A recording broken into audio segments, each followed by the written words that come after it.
show in a parable to what extent our nature is enlightened or unenlightened.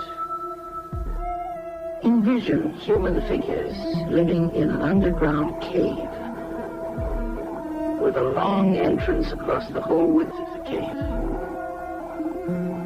Here they've been from their childhood and have their legs and necks chained so that they cannot move and can only see before them, being prevented by the chains from turning their heads around. Above and behind them, a fire is blazing at a distance.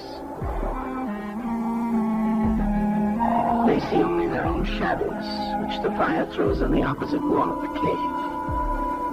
How could they see anything but the shadows if they were never allowed to move their heads?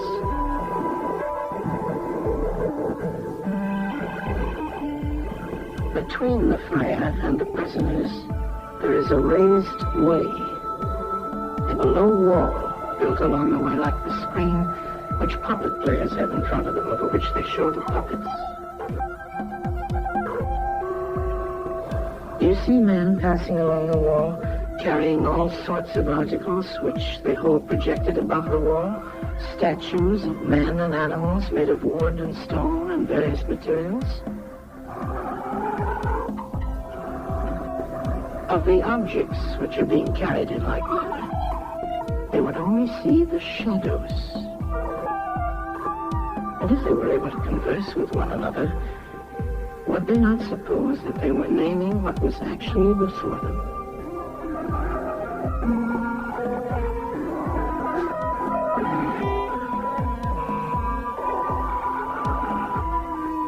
And suppose further that there was an echo which came from the wall.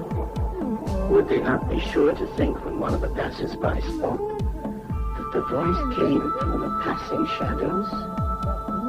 To them, the truth would be literally nothing but the shadows of the images. And now look again and see what will naturally follow if one of the prisoners is released. At first, when he is liberated and compelled suddenly to stand up and turn his head round and look towards the light, all this would hurt him, and he would be much too dazzled to see distinctly those things whose shadows he had seen before. And then conceive someone saying to him that what he saw before was an illusion. But that now, when he's approaching nearer to reality and his eyes turn toward more real existence, he has a clearer vision. What will be his reply? You may further imagine that his instructor is pointing to the objects as they pass and requiring him to name them. Will he not be perplexed? Will he not think that the shadows which he formerly saw are truer than the objects which are now shown to him? And suppose once more that he is reluctantly dragged up a steep and rugged ascent and held fast until he is forced into the presence of the sun himself. When he approaches the light, his eyes will be dazzled, but he will not be able to see anything at all of what are now called realities. He will require to grow accustomed to the sight of the upper world.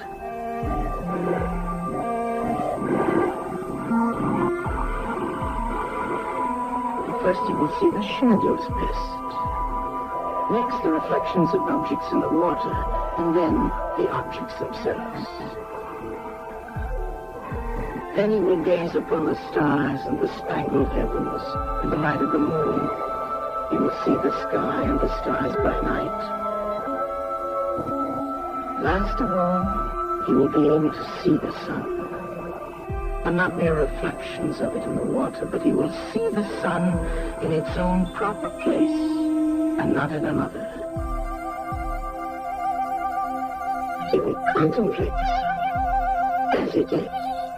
Will he not then proceed to argue that it is the sun who gives the season and the years, and is the guardian of all that is in the visible world?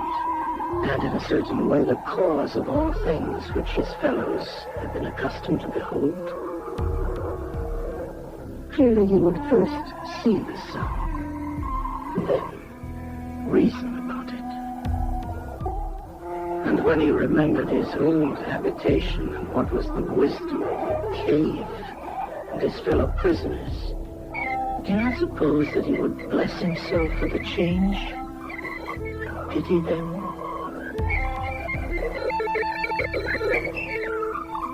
And if they were in the habit of conferring honors among themselves on those who were the quickest to observe the passing shadows, and to remark which of them went before and which followed after, and which were together and who were therefore best able to draw conclusions as to the future, do you think that he would care for such honors and glories, or envy the possessors of them? Would he not say with Homer, better to be the poor servant of a poor master, and to endure anything rather than think as they do and live after their manner? Imagine once more such a one coming suddenly out of the sun to be replaced in his own situation. Would he not be certain to have his eyes full of darkness? And if there were a contest of measuring the shadows, and he had to compete with the prisoners who had never moved out of the den, while his sight was still weak, and before his eyes had become steady, wouldn't they all laugh at him and say he had spoiled his eyesight by going up there? That it was better not to even think of ascending?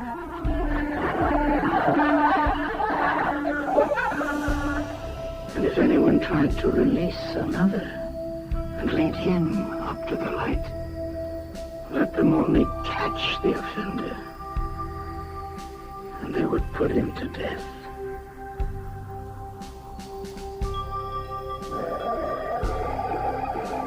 It is the task of the enlightened not only to ascend to learning and to see the good, but to be willing to descend again to those prisoners and to share their troubles and their honors, whether they are worth having or not. And this they must do, even with the prospect of death.